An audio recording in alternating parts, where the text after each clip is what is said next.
Era una mañana tranquila en San Felipe del Norte, cuando Laura Mendoza notó que la cama de su hija estaba intacta. Camila había salido la noche anterior para quedarse en casa de una amiga, pero no volvió. El teléfono enviaba las llamadas directo al buzón y ningún mensaje recibía respuesta. Lo único que se sabía era que al amanecer subió a un taxi que nunca apareció en los registros oficiales. Desde entonces, su rastro se desvaneció como si nunca hubiera existido. Hoy contaremos la historia de Camila. Quédese con nosotros hasta el final. Quizá en algún detalle esté la clave. San Felipe del Norte era conocida por su calma. Una ciudad de calles amplias, vecinos que se saludaban por nombre y donde las familias podían dejar la puerta entornada sin miedo. Laura Mendoza vivía allí desde siempre, en una casa modesta pero llena de recuerdos. Su hija Camila, de 16 años, era el centro de su vida, aplicada en la escuela, con un grupo reducido de amigas y una risa contagiosa que iluminaba cualquier rincón. Ese viernes, Camila llegó a casa después de clases y comentó que Mariana Torres, su mejor amiga desde la primaria, la había invitado a pasar la noche. No era la primera vez que lo hacían. Las familias se conocían y Laura confiaba en que su hija estaría segura. Después de cenar juntas, Laura le entregó una mochila pequeña con ropa y un par de libros que Camila siempre llevaba para leer antes de dormir. Un abrazo largo, un cuídate, y el sonido de la puerta cerrándose marcaron la última vez que la vio. Según Mariana, la noche empezó como siempre. Pidieron pizzas, pusieron música y se acomodaron en la sala. Eran 4 chicas en total, cada una con su teléfono en la mano, compartiendo videos y comentando chismes de la escuela.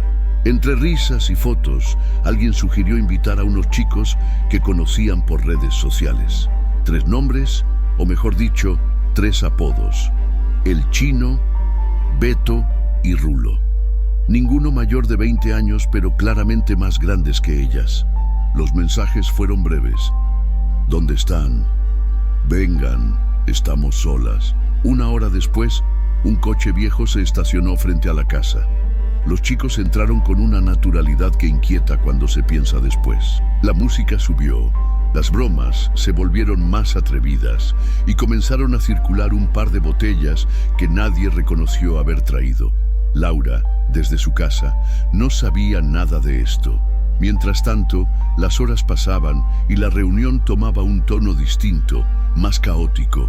Camila no parecía incómoda, pero sí más reservada. Observaba, sonreía, respondía de forma breve.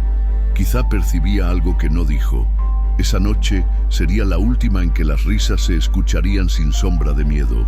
Si relatos como este toca tu corazón, suscríbete, activa la campana y deja un mensaje de apoyo para esta familia en los comentarios.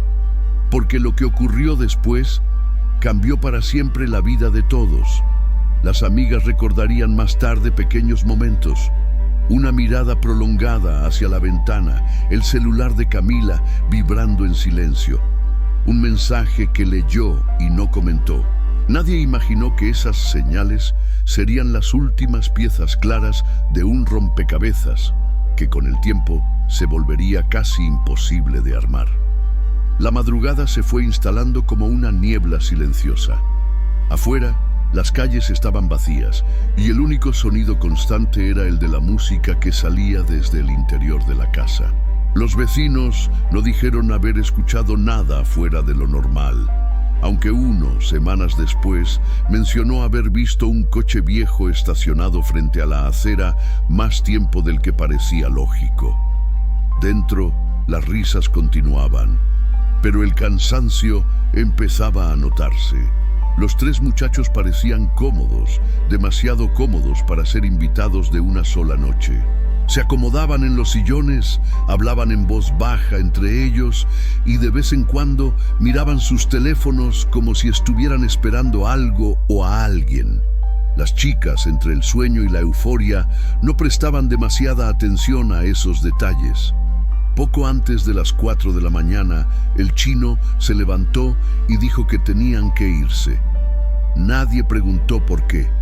Fue un movimiento rápido, levantarse, despedirse con bromas y salir.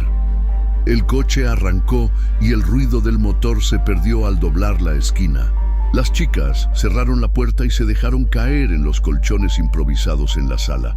Ahí empiezan las grietas en la historia. Mariana diría que todas se durmieron casi de inmediato, agotadas. Pero Andrea, otra de las amigas, recordaría que Camila no cerró los ojos enseguida. Dijo que la vio revisando su teléfono, enviando un par de mensajes y luego guardándolo en silencio, con el rostro serio. Cuando Andrea le preguntó si todo estaba bien, Camila respondió con un simple sí y se giró hacia la pared. No se sabe cuánto tiempo pasó entre ese momento y lo que ocurrió después. Algunos piensan que fue cuestión de minutos, otros que pudo ser más de una hora. Lo único seguro es que, cuando amaneció, Camila estaba decidida a irse. Mariana contó que la escuchó hablar por teléfono en voz baja y luego anunciar que había pedido un taxi. La imagen de ella de pie en la puerta, con su mochila al hombro, es lo último que sus amigas tienen en la memoria. Un sedán claro, conducido por un hombre de unos 40 años, se detuvo frente a la casa. No hubo palabras de despedida largas, solo un «nos vemos». El coche se alejó y dobló en la esquina. Desde entonces, nada. Es aquí cuando la historia se vuelve inquietante. Lo que parecía una mañana normal se transformaría en un misterio sin respuesta. Por eso, te invito a que te quedes hasta el final, porque cada detalle que revelaremos puede cambiar lo que crees saber de aquella madrugada. Cuando Laura Mendoza despertó, eran casi las 9 de la mañana. No tenía mensajes de Camila y asumió que aún dormía en casa de Mariana. Preparó café, revisó algunas tareas de casa y pasado el mediodía decidió llamarla. La llamada no tardó ni un segundo en pasar al buzón de voz. Lo intentó de nuevo y otra vez. La tercera vez dejó un mensaje corto: «Avísame cuando despiertes». Horas después, sin respuesta, marcó el número de Mariana. Fue entonces cuando escuchó la frase que le heló la sangre. Se fue temprano, dijo que tenía que llegar a casa. Tomó un taxi. Laura sintió un vacío en el estómago. ¿Por qué su hija no había llegado? La distancia entre la casa de Mariana y la suya era de apenas 15 minutos en auto. Laura colgó y, sin pensarlo, salió a buscarla. Recorrió las calles que el taxi podría haber tomado. Preguntó en 2 tiendas cercanas si la habían visto, pero nadie recordaba nada. La ciudad estaba tranquila, como cualquier domingo por la mañana, y la ausencia de Camila comenzaba a sentirse como una sombra alargada. Al no encontrarla, Laura decidió ir a la comisaría. Allí, el oficial de guardia escuchó su relato y le pidió datos: la hora aproximada de salida, la descripción del vehículo, cualquier detalle del conductor. Mariana había mencionado un sedán color claro, posiblemente gris o beige, con vidrios ligeramente polarizados. El conductor, un hombre de mediana edad, cabello corto y camisa clara. Con esa información, la policía comenzó a verificar las cámaras de seguridad municipales. Lo que descubrieron fue desconcertante. En ninguna grabación aparecía un vehículo con esas características en la zona durante la mañana, ni en la calle de Mariana, ni en las vías principales cercanas. Era como si el coche hubiera aparecido y desaparecido sin dejar rastro. El siguiente paso fue revisar los registros de las aplicaciones de transporte y las cooperativas de taxis locales. Todas coincidieron. No había ninguna carrera registrada a nombre de Camila ni en esa dirección a esa hora. El supuesto taxi no existía en papel. Laura sintió que el mundo se desmoronaba. Lo que hasta ese momento había sido preocupación se transformó en un miedo indescriptible. No solo su hija estaba desaparecida, sino que el último medio en el que se le había visto parecía un fantasma. Esa tarde, la noticia comenzó a circular entre familiares y vecinos. Algunos ofrecieron ayudar en la búsqueda, otros simplemente repetían la misma pregunta. ¿Y si no era un taxi? La duda se instaló como una herida abierta, y cada hora sin respuesta hacía más difícil imaginar un final que no fuera devastador. Mientras la policía intentaba reconstruir las últimas horas conocidas de Camila, comenzaron a surgir pequeñas inconsistencias en los relatos de las amigas. Mariana insistía en que Camila se había levantado temprano. Había hecho una llamada rápida y luego avisó que un taxi venía por ella. Andrea, en cambio, afirmaba que Camila parecía inquieta desde antes de que amaneciera, revisando su teléfono y respondiendo mensajes en silencio, algo poco habitual en ella. Otra de las chicas, Sofía, recordó un detalle que hasta ese momento nadie había mencionado.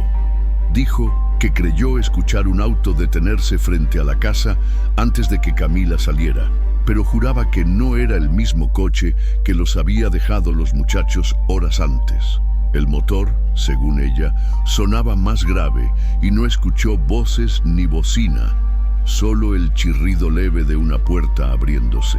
Estos matices comenzaron a llamar la atención de los investigadores. ¿Por qué ninguna coincidía al 100% en su versión?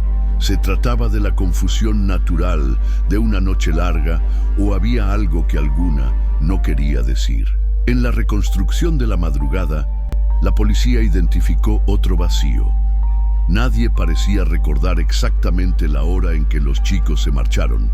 Mariana decía que fue cerca de las 4. Andrea calculaba que pasada esa hora, mientras Sofía creía que podría haber sido mucho antes. Esa falta de precisión dificultaba establecer una línea de tiempo clara. A medida que se revisaban estos detalles, Laura intentaba mantenerse fuerte, pero el peso de la incertidumbre era insoportable.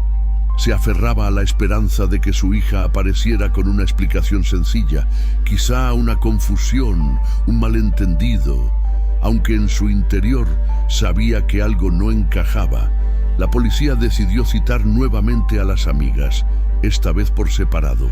Durante estas entrevistas, Andrea reveló algo más. Dijo que en la madrugada vio a Camila recibir un mensaje que la hizo fruncir el ceño. No le preguntó nada, pero notó que después de leerlo, Camila comenzó a caminar por la sala con el teléfono en la mano, como si estuviera tomando una decisión. Ese dato abrió otra línea de investigación. ¿Con quién hablaba Camila? Los investigadores solicitaron los registros telefónicos, pero el trámite tomaría tiempo. Mientras tanto, las versiones seguían generando más preguntas que respuestas. La última vez que Laura vio a su hija fue con una mochila al hombro y un gesto tranquilo. Pero las piezas que salían a la luz mostraban que, bajo esa calma aparente, había algo que no compartió con nadie. Un secreto que quizá explique por qué se subió a un coche que no figura en ningún registro y que, hasta hoy, parece no haber existido. Los registros telefónicos finalmente llegaron a manos de los investigadores a los pocos días. En ellos aparecía una serie de llamadas y mensajes enviados entre las 3 y las 6 de la mañana. La mayoría eran a números conocidos, su madre, una prima y algunas amigas, pero había uno que destacaba, un número desconocido con el que Camila intercambió varios mensajes justo antes de pedir el supuesto taxi. La policía intentó rastrear la línea, pero descubrió que estaba registrada a nombre de una persona inexistente, utilizando datos falsos. El celular asociado había sido activado apenas una semana antes y, según la compañía, dejó de funcionar el mismo día de la desaparición. No había manera de localizarlo por métodos convencionales. Laura, al conocer ese detalle, sintió que la distancia entre ella y la verdad se hacía más grande. ¿Quién era la persona del otro lado de ese teléfono? ¿Por qué Camila no mencionó nada sobre esa conversación? Mientras tanto, surgieron testigos que decían haber visto un vehículo similar al descrito, no en la calle de Mariana, sino a unas cuadras de distancia, estacionado con el motor encendido. Un vecino afirmó que vio a una joven subir a ese auto, pero que no prestó atención a su rostro. La coincidencia en el horario mantenía la pista viva, pero todavía no era prueba definitiva. La búsqueda se extendió más allá del barrio. Los agentes comenzaron a visitar terminales de autobuses, estaciones de tren y carreteras con la esperanza de encontrar alguna cámara que captara el coche. Pero cada vez que parecía que una imagen podía ser útil, resultaba ser un vehículo distinto. El caso empezaba a atraer la atención de la prensa local. Los reporteros se apostaban frente a la casa de Laura, preguntando si había avances. Ella respondía siempre lo mismo, que solo quería a su hija de regreso y que cualquiera con información debía hablar sin miedo. Entre tanto ruido, la investigación debía avanzar con cautela. Había demasiadas posibilidades y muy pocas certezas. Lo único indiscutible era que Camila no se fue sin dejar una huella. Había un rastro digital, por pequeño que fuera, y cada minuto contaba para encontrarlo. Ahora, si has llegado hasta aquí, es porque quieres entender qué pasó aquella mañana. Por eso, te pido que, si conoces casos parecidos o tienes alguna idea sobre lo que pudo ocurrir, la compartas en los comentarios. Puede que un detalle mínimo, incluso uno que parezca irrelevante, sea la pieza que falta para reconstruir la última hora conocida de Camila. Tu participación importa más de lo que crees. A medida que los días pasaban, el silencio se volvió insoportable para Laura. Sin respuestas concretas, cada nuevo amanecer era una repetición del anterior. Llamadas a la comisaría, preguntas sin resolver y noches en vela. Fue entonces cuando las primeras filtraciones comenzaron a aparecer en programas de radio y noticieros locales. Algunos medios aseguraban que la policía ya tenía sospechosos identificados, pero nunca daban nombres. Otros insinuaban que Camila podría haberse ido por voluntad propia, basándose en mensajes privados que, según ellos, demostraban que estaba planeando algo. Laura, al escuchar esas versiones, sintió una mezcla de rabia e impotencia. Sabía que esas insinuaciones podían desviar la atención y poner en duda el verdadero riesgo en el que su hija estaba. La presión mediática empezó a tener un efecto inesperado. Las amigas de Camila comenzaron a modificar detalles de sus relatos. En una nueva entrevista, Mariana afirmó que, en realidad, no había visto directamente cómo Camila subía al taxi, sino que lo asumió porque escuchó la puerta cerrarse y el sonido de un motor. Andrea, por su parte, dijo que sí alcanzó a ver que el vehículo no tenía logotipos visibles, algo extraño para un taxi registrado. Estas variaciones encendieron las alarmas en los investigadores. ¿Eran simples errores de memoria o un intento de proteger a alguien? Sofía, la tercera amiga, se mostró cada vez más esquiva. En una conversación con Laura, admitió que no quería involucrarse más porque no quería problemas. Ese distanciamiento aumentó la sospecha de que quizás sabía algo más. Mientras tanto, la policía comenzó a recibir llamadas anónimas. Algunas eran bromas crueles, otras parecían tener información real. Una de ellas señalaba que un hombre con un vehículo similar había sido visto merodeando por varias colonias cercanas, siempre de madrugada. Otra sugería que el coche había sido pintado de otro color pocos días después de la desaparición. Los investigadores también revisaron el barrio en busca de cámaras privadas. Una grabación tomada desde la fachada de una tienda mostró un vehículo que coincidía con la descripción, circulando hacia una carretera secundaria a las 8:37 de la mañana del día en que Camila desapareció. La imagen era borrosa, pero se podía distinguir que el conductor parecía llevar una gorra oscura. Ese pequeño hallazgo reavivó la esperanza de Laura. era la primera prueba física de que el coche existía. Sin embargo, quedaba la pregunta más importante: ¿a dónde llevaba a Camila? Esa noche, Laura juró que no descansaría hasta descubrirlo. Aferrada a la única imagen que tenía de ese día, sintió que, aunque mínima, esa pista podía ser la llave para reconstruir lo que ocurrió. El hallazgo del vehículo en la grabación llevó a los investigadores a indagar más allá de la desaparición de Camila.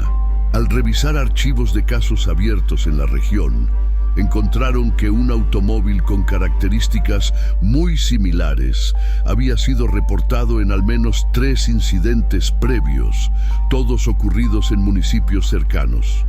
En cada uno, testigos aseguraron haber visto el coche merodeando antes o después de la desaparición de una joven. Aunque no había pruebas concluyentes, la coincidencia inquietó al equipo de investigación. Decidieron comparar las descripciones. Siempre se trataba de un sedán oscuro, con vidrios polarizados y sin marcas visibles de servicio de taxi. El conductor, según algunos relatos, usaba gorra y evitaba el contacto visual. Laura fue informada de esta posible conexión, y aunque le partía el alma pensar que su hija podía estar vinculada a otros casos, también sintió que por fin había un hilo al que aferrarse. Si ese hombre había actuado antes, tal vez existía un patrón que la policía pudiera seguir. Los investigadores visitaron nuevamente las colonias mencionadas en los otros casos. En una de ellas, una mujer recordó haber visto al mismo vehículo varias veces, siempre estacionado en una esquina específica, como si esperara a alguien.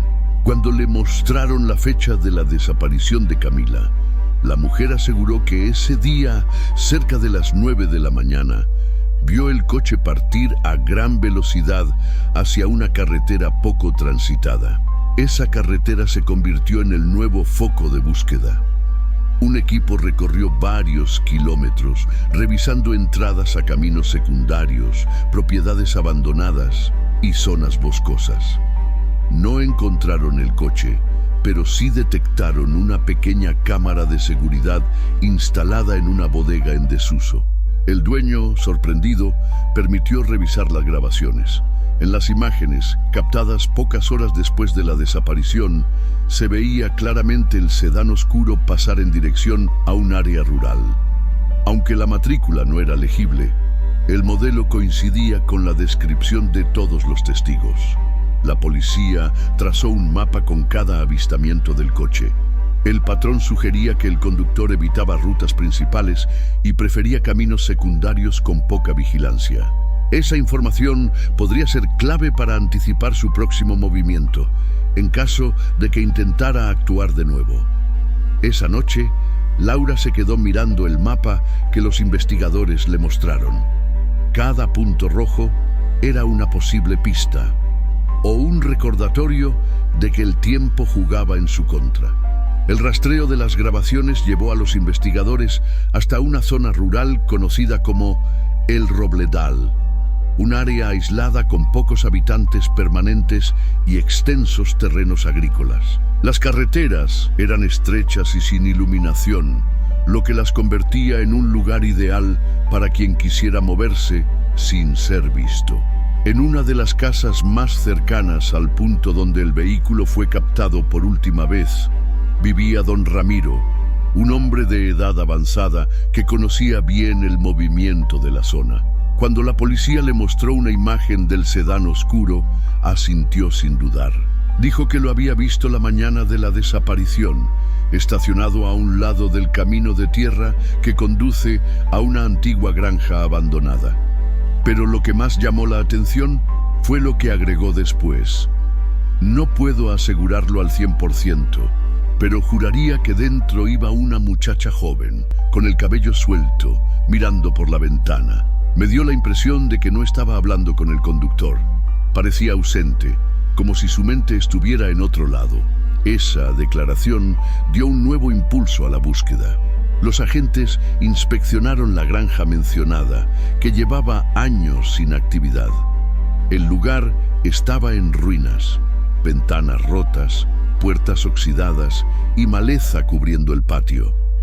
A simple vista, no había señales de que alguien hubiera estado allí recientemente, pero un detalle llamó la atención. Una marca de neumáticos frescos sobre el barro, en la entrada lateral. No había forma de confirmar que fueran del sedán, pero el hecho de que coincidieran con la fecha y el horario señalados por don Ramiro no podía ignorarse. Se tomaron fotografías y moldes de las huellas para analizarlas. Laura fue informada de este avance, y aunque la noticia le causó un nudo en la garganta, también le devolvió un poco de esperanza. Saber que alguien podía haber visto a Camila, incluso fugazmente, significaba que todavía existía la posibilidad de encontrarla con vida. Sin embargo, los investigadores sabían que esa pista debía manejarse con cautela. Cualquier movimiento en falso podía alertar al sospechoso y hacer que desapareciera por completo. Por eso, decidieron mantener en reserva la información, incluso ante la prensa. Esa noche, Laura apenas pudo dormir. Cada vez que cerraba los ojos, se imaginaba a su hija en ese coche, mirando por la ventana con una mezcla de miedo y resignación. Se preguntaba si Camila sabía que la buscaban, si tenía esperanza de volver a casa o si, en ese momento, se encontraba demasiado lejos para escuchar su nombre. Con la información obtenida en el Robledal, la policía decidió ampliar la búsqueda más allá del estado. Se contactó con autoridades de regiones vecinas para comparar reportes de vehículos sospechosos. La respuesta fue inquietante. En al menos 2 localidades, separadas por más de 200 kilómetros, se habían recibido denuncias sobre un sedán oscuro con las mismas características, merodeando cerca de escuelas y parques en horarios poco habituales. En uno de esos reportes, un vecino logró anotar parcialmente la matrícula, 3 letras que al cruzarlas con el registro nacional coincidían con varios vehículos. El problema era que todos pertenecían a dueños distintos y en ciudades muy alejadas entre sí. Aún así, los investigadores decidieron seguir esa línea, convencidos de que el coche podía estar utilizando placas falsas. Laura, al enterarse de estos avances, sintió que el caso de su hija ya no era un hecho aislado. Tal vez estaban frente a un individuo que actuaba con un patrón bien planificado, moviéndose de un lugar a otro para evitar ser rastreado. Esa idea la aterraba, pero también reforzaba su convicción de no rendirse. En paralelo, se revisaron denuncias antiguas que nunca habían sido vinculadas a ningún sospechoso.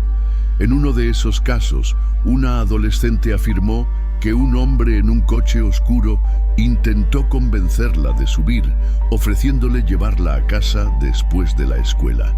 Ella se negó y él se alejó, pero recordó perfectamente la sensación de estar siendo vigilada durante días antes del incidente.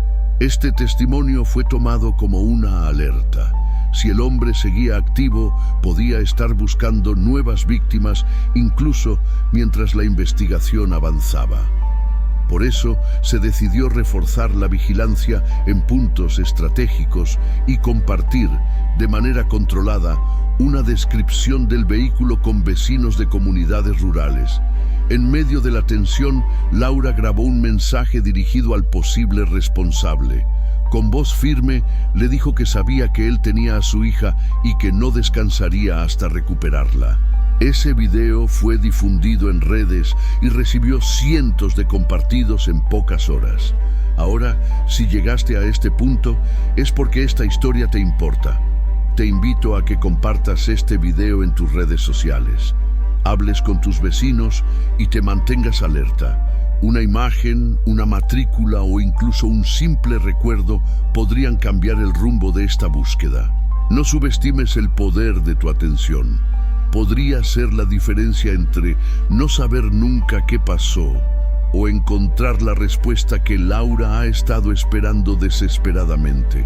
Los días se convirtieron en semanas, y aunque la investigación había avanzado, el paradero de Camila seguía siendo un misterio doloroso. El sedán oscuro no volvió a aparecer en ninguna grabación reciente, como si se lo hubiera tragado la tierra. Sin embargo, los investigadores no descartaban que el conductor aún estuviera activo, solo que ahora actuara con más cautela.